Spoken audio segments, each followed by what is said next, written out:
Hello, good day everyone. My name is Muhammad Zusya bin Azir Ahmad and I'm an English teacher. Currently, I'm teaching in SK Kampung Enam, Nabawan, Sabah.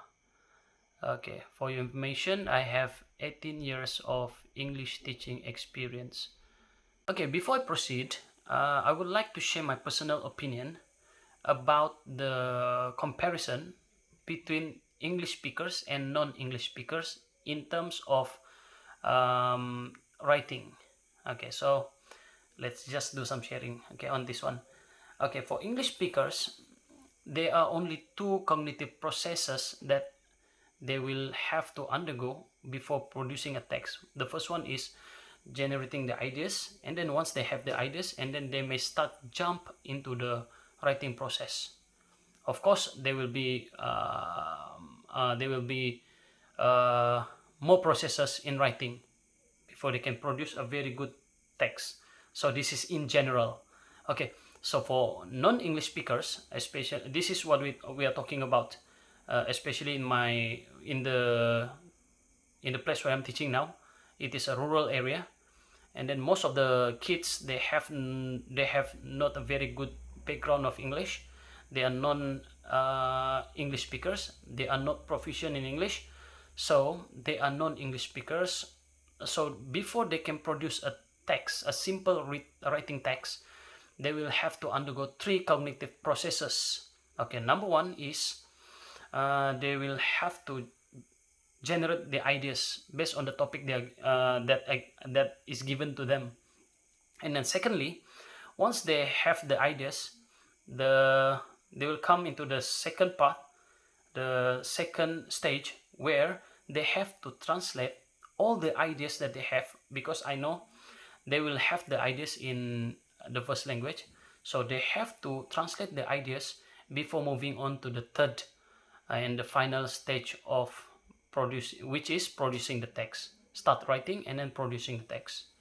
Okay, so for this one, actually we have two main major items that we blend together to teach the adverbs. Okay, number one is the rural grammar translation approach, RGTE teaching technique, and then the second one is a keychain. Okay, as you can see, this is how I make the bookmark. So the RGTA table, it is printed on colored paper, and then the colored paper is cut and then being laminated, and then it becomes the the bookmark, and then this bookmark will be given to all the kids in the class. Okay, what is RGTA, Rural Grammar Translation Approach Teaching Technique? Okay, RGTA is simply a teaching technique which uses affixes and spelling patterns that can be found between the two languages, the first language and also the second language.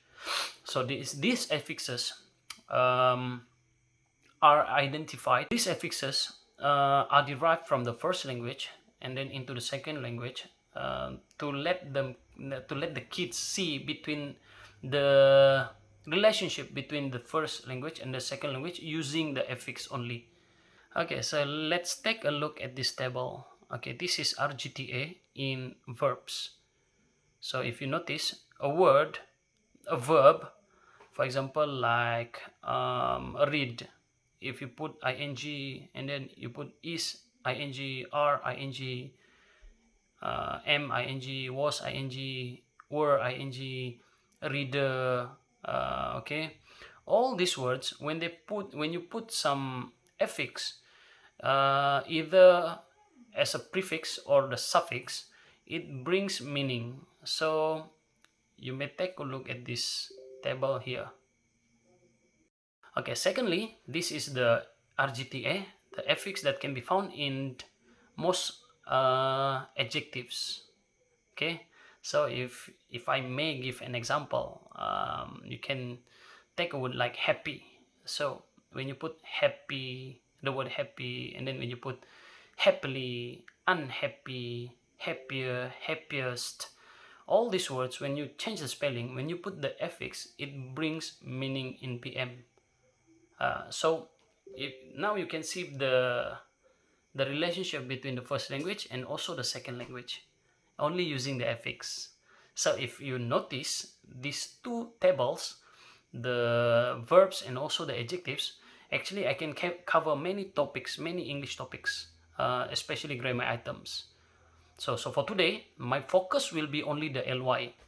Ly is adverbs. So how do I teach adverbs using the Rgta? Okay, teaching the adverbs.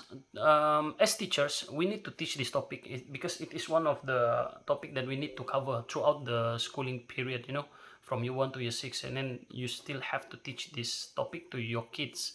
So what did most teachers do? What did most teachers do? And including me, when before I discover this Rgta. So what do I do when it comes to the teaching of these grammar items? I always rely on overt and covert grammar teaching, and then I believe most of the English teachers are doing the same. So let's look at these examples. What does most conventional teachers do when it comes to the teaching of adverbs? Okay, teacher A. Kids, adverbs is used to describe an action. Okay, teacher B. Look at this example. Can you tell me how this boy walk? Okay, usually they will put up this one, the what do you call this one, a picture. So they will they will be asking the kids, okay, how does this boy walk? Okay, and then thirdly, third example is teacher C. Okay, they simply wants to do this one, the covered grammar teaching. So they give out the worksheet and then, okay, answer these questions, fill in the blanks, and then look at the picture.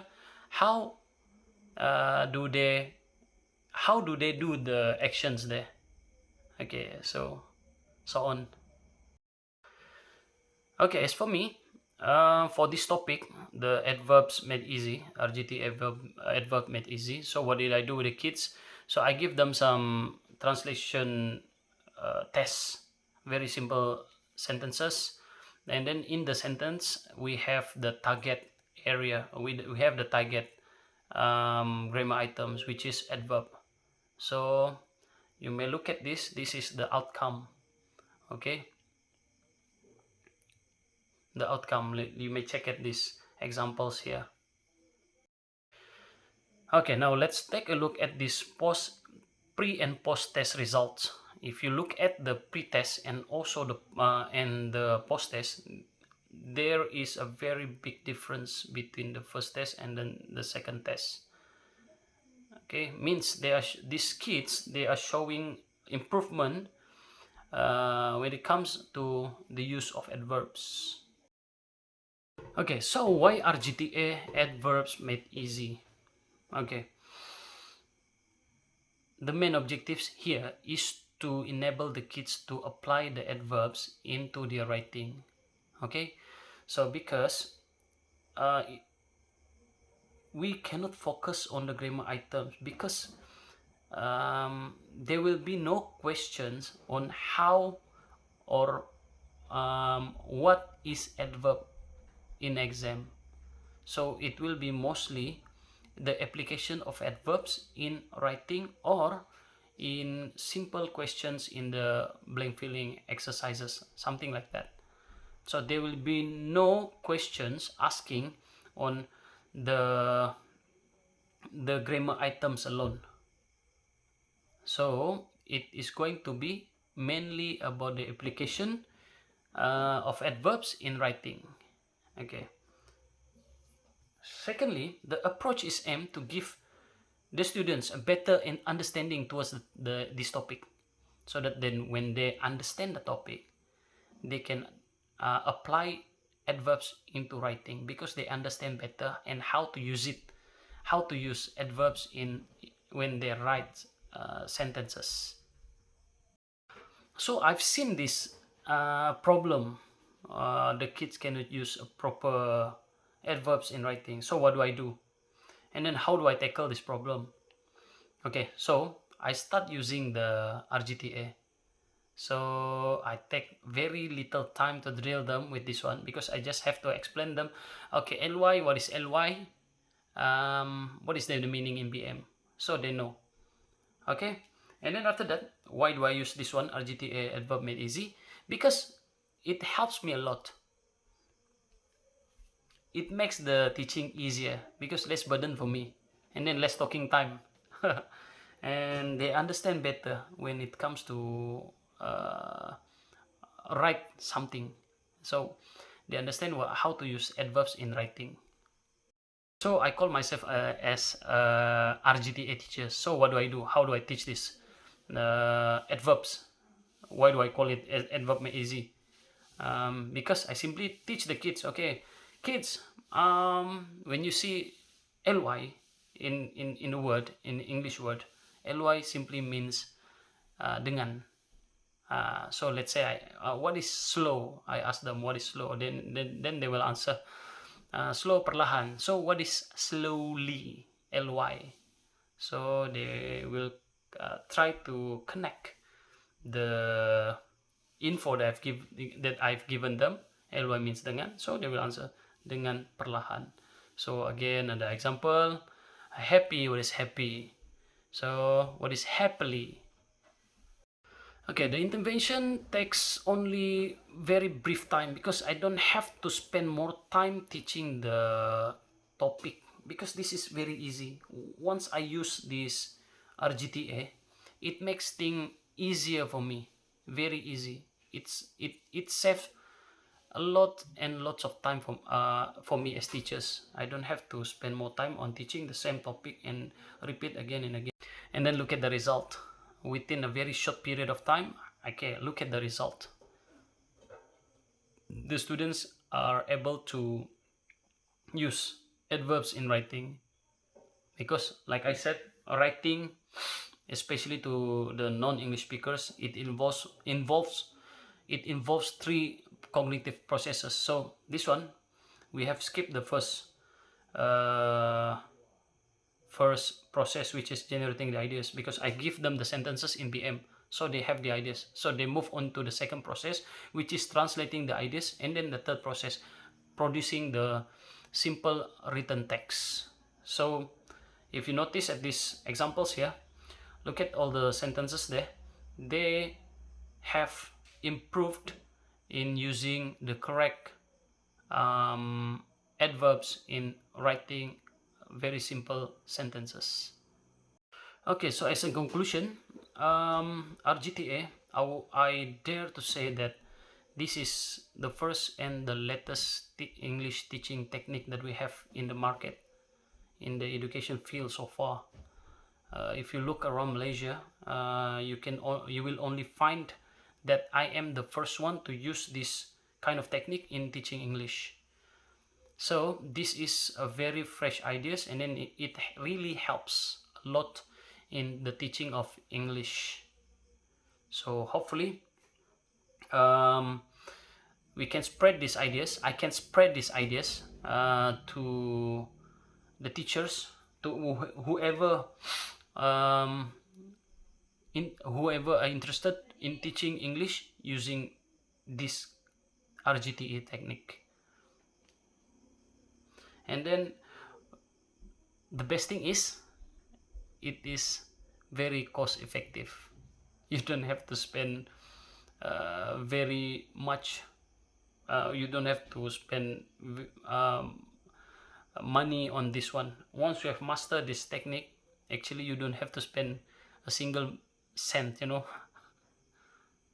Let's talk about the feedbacks and sharings. Okay, for Rgta, the Rgta is actually, I have published a book, a workbook, and then this workbook has been sold all around Malaysia for over 2,000 copies. So far, I have not encountered any negative feedback, because buyers my buyers, the buyers of the book, they come from a wide range of people.